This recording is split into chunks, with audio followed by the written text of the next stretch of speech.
Today, I'm bringing you my top 5 wide receivers that you should be drafting going into the 2023 season. Comment down below. Let me know who are your top 5 wide receivers that you can't stop drafting and why. And as always, go to flogfantasy.com/land, the best place to support what Zach and I are doing here. Our rankings, our bonus content, our articles, and so much more. Dynasty, redraft, and best ball rankings all on the site if you sign up using our promo code LAND. LAND when you go to flogfantasy.com. Get 30% off at sign up, and let's get straight into these wide receivers. My first wide receiver that I can't stop drafting coming into the 2023 season, that is Christian Kirk. Currently wide receiver 24 in the community, 27 in the community on Underdog. He's my wide receiver 24. And the reason why I can't stop drafting Christian Kirk, I bought him a month and a half ago, talking about the value that you can get for Kirk versus Calvin Ridley. As much as I love Calvin Ridley and I believe he can easily be a top guy, I'm a little bit more on the reserve side, thinking that he's not going to just come back after not playing for almost 2 years, a year and a half he hasn't played for, and just be a top 10 guy, right? I mean, he's getting drafted as a wide receiver 16 right now, Calvin Ridley. That's around the end of the third round, end of the third round, early fourth round, where Christian Kirk is getting drafted 2 rounds later. You can get him in the 6th round value. And let me remind you what he did this past year. Finished as a wide receiver 12, caught 84 out of 133 targets, over 1,100 yards and 8 touchdowns. I'm not saying that Trevor Lawrence can't produce 2 fantasy relevant wide receivers, but in my personal opinion, I really believe that you can get a cheaper value on a wide receiver that can still finish as a top 15, even top 20 wide receiver than paying 2 rounds earlier for Calvin Ridley. Calvin Ridley is getting drafted around people like Keenan Allen, DK Metcalf, Jerry Jeudy, and Deebo Samuel, and so many more, that I would rather get Christian Kirk once again 2 rounds later and still have the upside I truly believe that Calvin Ridley has. Yeah, Calvin Ridley once again can finish as a top 10 wide receiver, but I believe Christian Kirk can still finish as a top 12 wide receiver, top 15 wide receiver coming into this year. No doubt in my mind, Trevor Lawrence can produce 2 fantasy relevant wide receivers. I just want the value with Christian Kirk coming into the 2023 season. My second wide receiver that I can't stop drafting, I think this one may be pretty obvious, but I feel like it's not, because he's still getting drafted as a wide receiver 38 on Underdog, and that is Jordan Addison. Yes, he's a rookie. It may be a little bit more difficult for rookies to really get their fantasy relevancy in year 1, but coming into an offense that easily he can step in and be the wide receiver 1B. Yeah, Justin Jefferson is easily going to be getting all the targets and demanding the targets from Kirk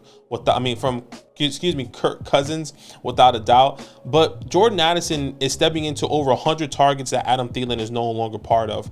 Targets also that I would arguably say that Dalvin Cook is not going to be getting either. Yes, Alexander Madison's in this backfield, but maybe they don't run the ball or throw the ball to the running back position as often as they did with Dalvin Cook.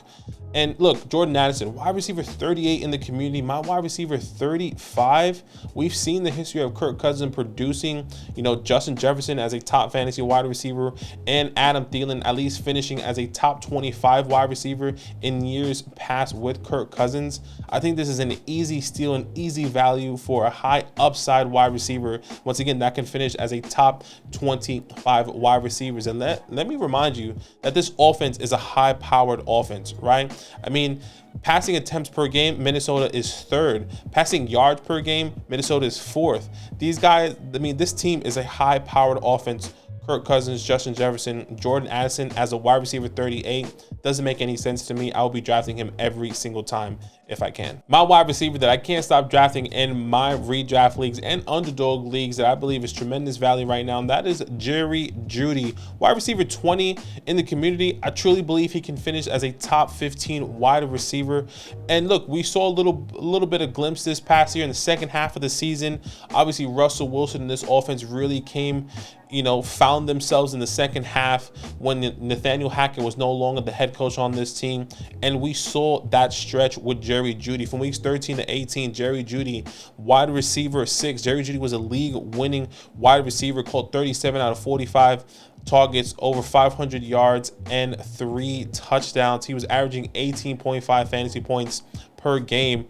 I think that can easily continue stepping into this season here. Russell Wilson, hey, he might be on the hot seat, but I think if anyone can put him into check, that is going to be Sean Payton. Sean Payton knows how to utilize his offense, knows how to utilize these weapons, and knows how to get the best out of what he has out of his team, which we've seen in the past, obviously, with the New Orleans Saints. Jerry Jeudy, still a phenomenal wide receiver coming into a contract year as well. So either he produces or he kind of busts. And I think with Cortland Sutton really not being a threat there, Jerry Jeudy truly being the wide receiver 1 role, having the wide receiver 1 role, Jerry Jeudy can easily finish, in my opinion, once again, as a top 15 wide receiver coming into this 2023 season. So if I can, I'm drafting Jerry Jeudy every single time. My wide receiver 4 on this list, and I feel like a broken record with this player, and that is Deontay Johnson. I brought him multiple times in many different videos, and I want to bring him to you again because he is rising in the rankings right now, and I think a lot of people are catching on. The last time I bought Deontay Johnson, about 3 weeks, over a month ago now, he was the wide receiver 34. Right now, he is the wide receiver 29 on Underdog in the community, and he is rising and going to be continuing to rise as the season gets closer. He is my wide receiver 28. He was my wide receiver 28 a month ago. He's my wide receiver 28 now, and I can see myself putting him even higher as the season approaches. In our home leagues, or not home leagues, but in our sleeper mock drafts, he was going around the middle of the 8th round a month ago. Now we see him going in the early 6th, even creeping into the late 5th round. And I think that is truly his value there. And let me remind you, this past year as well, didn't have the best season. Finished wide receiver 28, had over 147 targets, but 0 touchdowns. I think that is the biggest caveat here, that Deontay Johnson had 0 touchdowns this past year, and he was dealing with a quarterback carousel with Mitch Trubisky here and Kenny Pickett. This offense is an offense I truly believe in. I believe this offense can take over. A better offensive line for Kenny Pickett, another year in his belt for Kenny Pickett as well, targeting someone like a Deontay Johnson who knows how to handle the workload. Yes, George Pickens can be the wide receiver 1 of the future, but in my opinion, Deontay Johnson is the wide receiver 1 right now on this offense, and that's going to continue until further notice, right? Until George Pickens really shows us that he can and it will be this guy. Once again, wide receiver 29 on Underdog, my wide receiver 28 in my rankings, Deontay Johnson. My last wide receiver on this list, and I think a lot of people, I'm not saying he's being overlooked, but I truly believe he can finish as a top 5 wide receiver this year, and that is Jalen Waddle, currently going as a wide receiver 11 in the community. He is my wide receiver 8 right now in my rankings.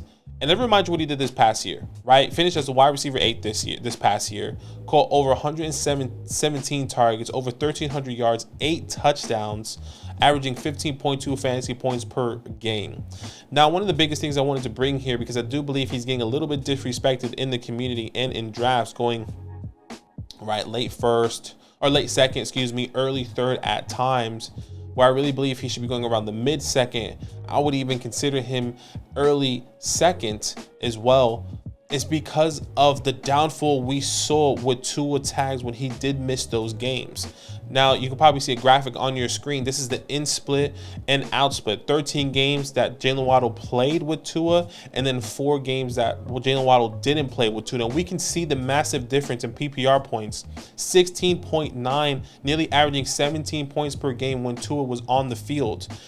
Dropped down nearly six fantasy points per game, with averaging 10.67 points per game. Receptions obviously still stay the same. Targets significantly dropped by 2, which is a pretty big dip. And then obviously the yardage, 85.5 or 85.23 yards per game versus 62 That is a massive difference there. I mean, if we just look at the fantasy points and 16 points with Tua and then 10 points without Tua, that was clearly a quarterback difference. And we did see that favor. You know, we started we started Waddle when, you know, we saw these quarterbacks, Skylar Thompson, kind of come in and say Teddy Bridgewater was going to come in. It's like, well, Teddy doesn't have the arm, so I can see Teddy targeting Tua or Waddle, in the middle of the field, and that wasn't the case. They were really just still targeting Tyreek Hill and just kept throwing the ball deep as much as possible because his offense was struggling without him. That is a massive difference coming into this year.